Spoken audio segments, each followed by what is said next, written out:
Isa sa mga aasahan ng bansa sa Hangzhou Asian Games ay si UAAP fencing champion Juliana Gomez. Ano naman kaya ang masasabi ni former national team athlete at Philippines chef de mission Richard Gomez sa patuloy ng pag-angat ng kanyang anak sa larangan ng fencing? Alamin sa report ni Daryl Oclares.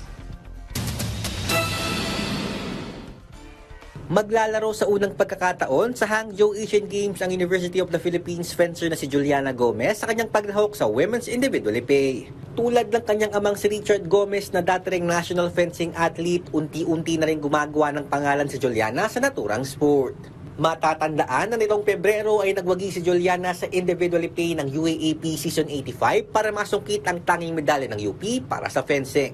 Mula noon, nanguna pa si Juliana sa ilang mga international competitions gaya na lamang ng sa First FT Open Championship 2023 sa Kuala Lumpur at sa Air Force Open Fencing Championship na ginanap naman sa Bangkok. Sa panayam ng PTV Sports sa kasalukuyang Philippines chef de mission na si Gomez, sinabi niya na umaasa siya na maging maganda ang unang subok ng kanyang anak sa parating no ka-junior meet. She needs more playing time, more experience, but I'm hoping that she'll perform well sa Asian Games. You'll never know, baka biglang makasama, di ba? Isa si Juliana sa kabuuang 6 na atleta na kinatawan ng bansa para sa fencing na pinangungunahan ni 32nd Southeast Asian Games silver medalist Noelito C. Jr. Si Noelito Jose is good.